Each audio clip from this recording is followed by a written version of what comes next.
चाहता हूं कि यह झंडा 2:3 के अनुपात में बनता है।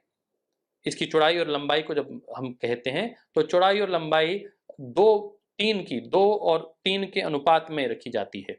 और सबसे बड़ा जो ध्वज है वह 3 किलो पर लगता है। 14 फीट और 21 फीट का जो ध्वज है वह एक किला है महाराष्ट्र का, एक किला है मध्य प्रदेश का और एक किला है कर्नाटक का।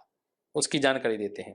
मध्य प्रदेश के ग्वालियर में, कर्नाटक के नारगुंड में और महाराष्ट्र के पन्हाला में यह सबसे बड़े 3 राष्ट्रीय ध्वजों को, जिनके जो साइज है वो 14x21 होती है, उसको फहराया जाता है।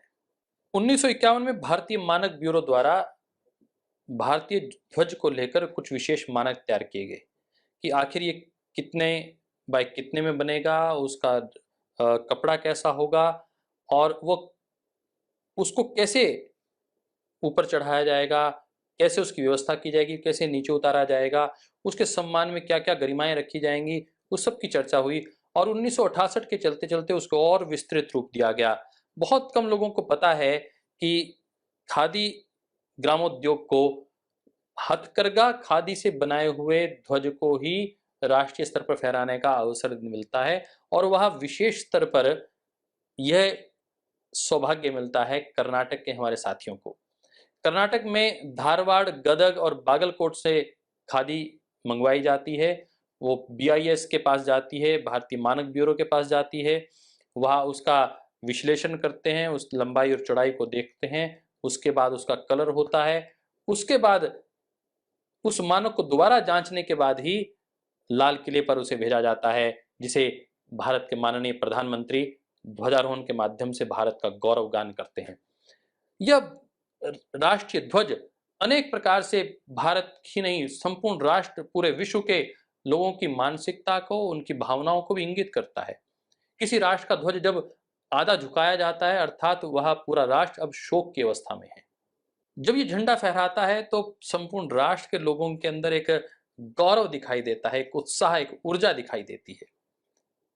प्रभु करे हमारा राष्ट्र का ध्वज ऐसे ही गौरव के साथ लहराता रहे और इसे सशक्त हाथ ही लहरा पाएं। हमें गौरव है कि आज भारत के इस गौरवशाली तिरंगे झंडे को एक साहसी नेतृत्व फहराने का दायित्व निभा रहे हैं। ऐसा ही नेतृत्व भारत को आगे मिलता रहे।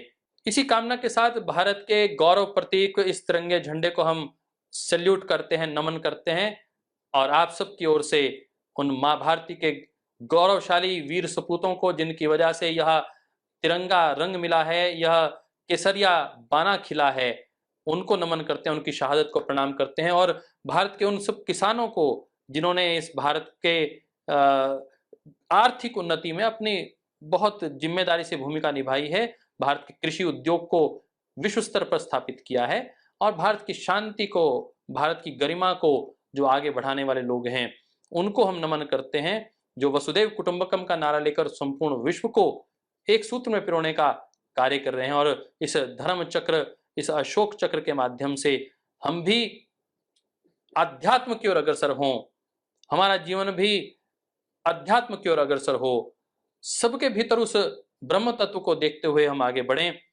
और यही हमारा पतंजलि योगपीठ का भी लक्ष्य है, आध्यात्मिक भारत, आध्यात्मिक विश्व। इसी के साथ आप सबको पुनः स्वाधीनता दिवस की बहुत सी मंगल कामनाएं।